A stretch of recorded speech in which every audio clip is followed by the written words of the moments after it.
Assalamualaikum warahmatullahi wabarakatuh. Selamat pagi anak-anak ibu. Kalian sehat kan? Semoga kita selalu dalam lindungan Allah Subhanahu wa taala. Baik, untuk pelajaran hari ini kita belajar SKI, Sejarah Kebudayaan Islam. Sudah siap? Ini dia bukunya. Sudah siap bukunya?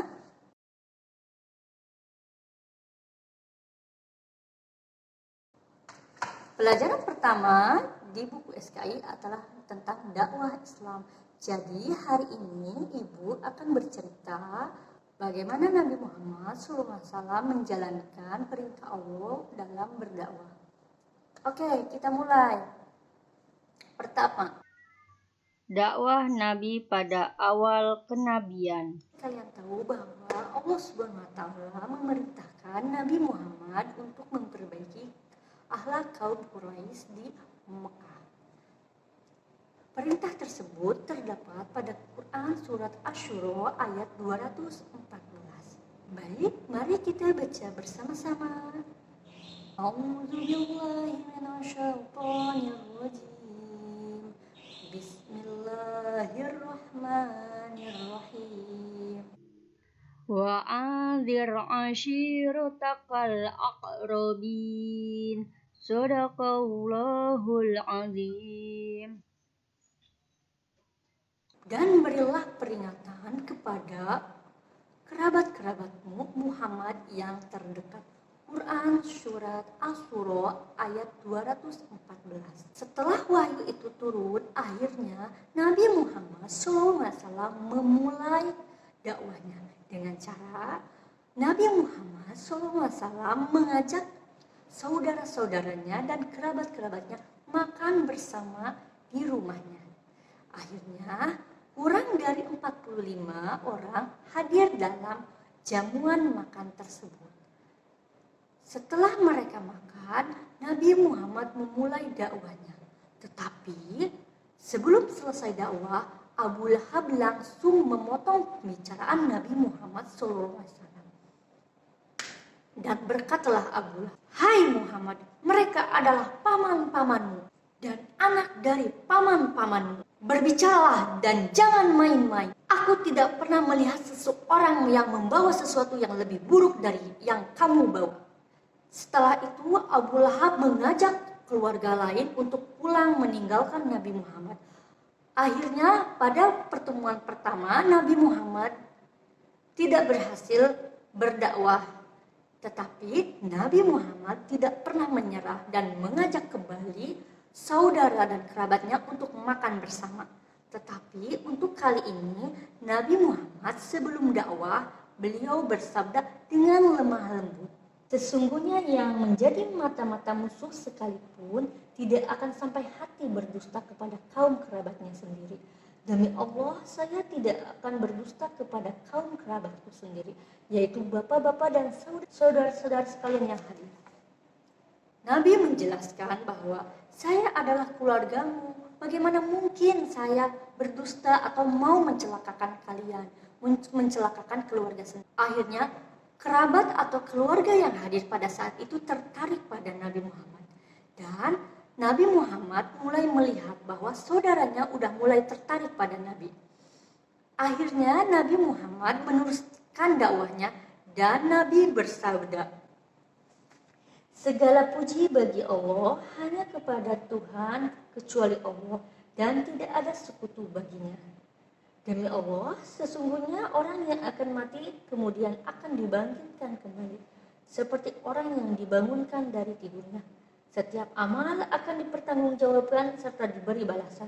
Sesungguhnya di sana hanya ada surga yang abadi dan neraka yang kekal selamanya." Setelah Nabi melanjutkan dakwahnya yang kedua, ada pamannya yang merespon Nabi Muhammad, yaitu bernama Abu Thalib. Abu Thalib berkata, "Aku mempercayai kata-katamu, jalankan terus apa yang diperintahkan kepadamu. Demi Allah, aku akan selalu melindungimu, tetapi aku tidak dapat meninggalkan agama nenek moyangku." Ternyata paman Nabi Muhammad SAW, Abu Thalib percaya apa yang diucapkan Nabi Muhammad. Tetapi beliau tidak sampai hati meninggalkan agama nenek moyangnya. Dan setelah Abu Thalib menanggapi dakwah Nabi seperti biasa, Abu Lahab menentang kembali apa yang diucapkan Nabi. Abu Lahab berkata, "Itu sikap yang buruk. Cegahlah Muhammad sebelum orang lain menangkapnya." Setelah itu, Abu Thalib menjawab, "Demi Allah, sungguh selama masih hidup kami akan selalu membelanya." Jadi, Abu Thalib, paman Nabi, akan selalu membela Nabi selama masih hidup. Begitulah pertemuan kedua berakhir. Tetapi di pertemuan kedua ini, Nabi sudah mulai menarik perhatian kerabatnya sendiri. Dan Nabi sudah menyampaikan dakwahnya tentang tauhid untuk menyembah Allah Subhanahu wa Ta'ala. Selanjutnya kita akan berlanjut pada dakwah Nabi secara sembunyi-sembunyi.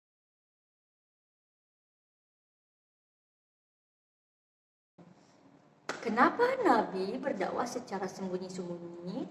Karena agar masyarakat Mekah itu tidak kaget dengan ajaran baru yang dibawa Nabi Muhammad SAW. Atau kurang lebih agar masyarakat Arab atau agar kaum Quraisy tidak kaget akan ada perubahan dari adat istiadat yang turun-temurun. Dulu adat istiadatnya adalah menyembah berhala dan Nabi mengajak orang-orang Quraisy untuk menyembah Allah. Nabi memulai dakwahnya secara sembunyi-sembunyi itu di rumah Arqam bin Arqam. Dakwah sembunyi-sembunyi diawali atau disampaikan kepada keluarga dan sahabatnya sendiri. Setelah terus-terusan Nabi Muhammad SAW dakwah dan mengajaknya keluarganya, akhirnya ada beberapa orang yang memeluk agama Islam. Di antaranya adalah Siti Khadijah, yaitu istri Nabi Muhammad SAW. Kedua yaitu Ali bin Abi Thalib. Pada saat Ali bin Abi Thalib memeluk Islam, Ali bin Abi Thalib itu berumur 10 tahun. Berarti Ali bin Abi Thalib adalah anak-anak pertama yang memeluk agama Islam. Selanjutnya yaitu Zaid bin Haris. Zaid bin Haris adalah budak Nabi Muhammad SAW yang Nabi merdekakan. Selanjutnya orang yang memeluk Islam yaitu sahabat Nabi sendiri yaitu Abu Bakar. Setelah keluarga dan sahabat-sahabatnya memeluk Islam, Nabi tambah semangat untuk mengajarkan atau menyiarkan dakwah Islam. Tetapi untuk kali ini, karena ada sahabatnya yang sudah memeluk Islam, maka Nabi Muhammad dibantu oleh sahabatnya dalam menyiarkan agama Islam, terutama Abu Bakar. Abu Bakar adalah saudagar kaya dan ramah. Otomatis Abu Bakar memiliki banyak sahabat.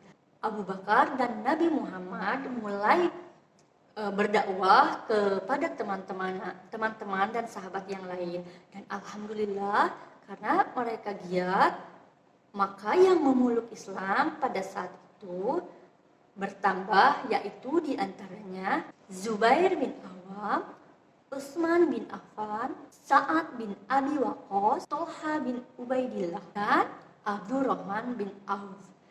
Orang-orang ini akan menjadi pelopor penyiar agama Islam. Setelah itu, sahabat-sahabat yang lainnya juga ikut memeluk Islam. Di antaranya Bilal bin Rabah, Abu Ubaidah bin Jarrah, Abu Salamah bin Abdul As, Arqam bin Arqam al-Makhzumi, Utsman bin Maz'un, Ubaidah bin Haris, Fatimah bin Khattab. Fatimah bin Khattab adalah saudara Umar bin Khattab, Habib bin Arad, dan yang terakhir adalah Abdullah bin Mas'ud. Mereka yang mula-mula memeluk agama Islam disebut As-sabiqunal awwalun. Orang yang pertama-tama masuk Islam. Sebenarnya masih banyak lagi pengikut-pengikut Nabi Muhammad, terutama pengikutnya dari kaum wanita, kaum miskin, dan kaum budak.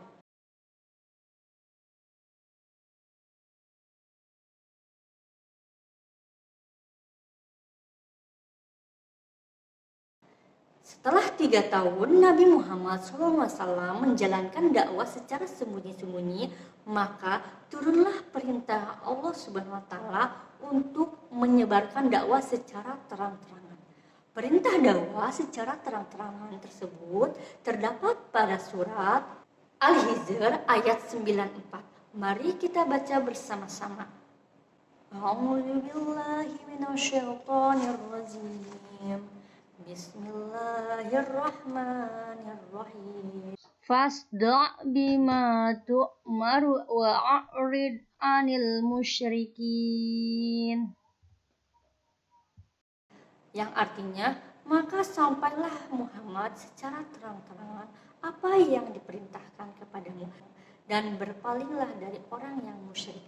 Quran Surat Al-Hijr ayat 94. Setelah perintah itu turun, Nabi Muhammad langsung menjalankan perintah Allah tersebut. Karena Nabi merasa ada pamannya yang membelanya, yaitu siapa? Abu Thalib yang akan selalu membelanya, maka Nabi Muhammad merasa aman. Akhirnya Nabi Muhammad mengumpulkan orang-orang Quraisy di Bukit Sofa. Nah, karena Nabi Muhammad memiliki budi pekerti yang baik, maka orang-orang berdatangan di Bukit Sofa tersebut. Dan mulailah pada kesempatan itu Nabi Muhammad berdakwah secara terang-terangan. Dan Nabi bersabda, Seandainya aku beritakan kepada kalian bahwa di lembah sana terdapat pasukan berkuda yang hendak menyerang kalian, apakah kalian akan mempercayaiku? Orang-orang yang hadir pun serempak menjawab, ya, kami percaya.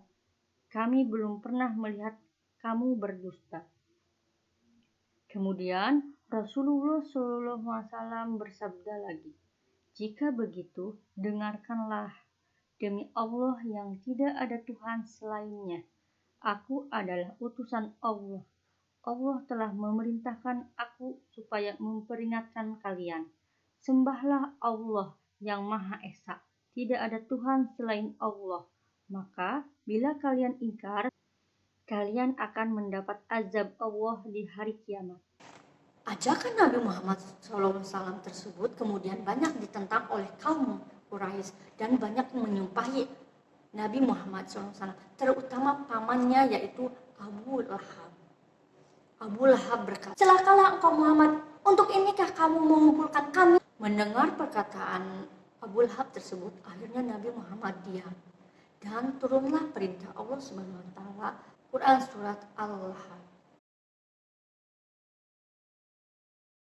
Walaupun pada awal dakwah terang-terangan kaum Quraisy menentang Nabi Muhammad SAW, tetapi Rasulullah tidak menyerah untuk berdakwah secara terang-terangan. Dakwah Rasulullah secara terang-terangan kurang lebih adalah 13 tahun. 13 tahun. Walaupun kaum Quraisy tidak setuju atau menentang dakwah Rasulullah, tapi Rasulullah tidak pernah menyerah.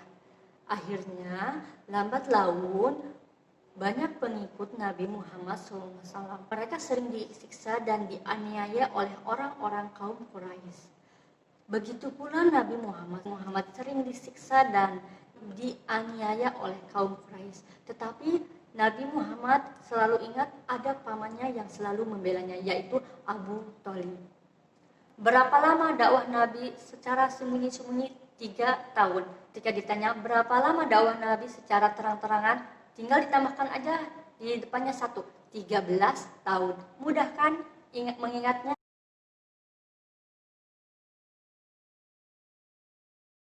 Demikian pelajaran hari ini tentang dakwah Rasulullah SAW di awal kenabian secara sembunyi-sembunyi dan secara terang-terangan. Semoga apa yang kita dapat hari ini bermanfaat bagi kita. Mari kita tutup pelajaran SKI hari ini dengan mengucapkan hamdalah. Alhamdulillah. Wassalamualaikum warahmatullahi wabarakatuh.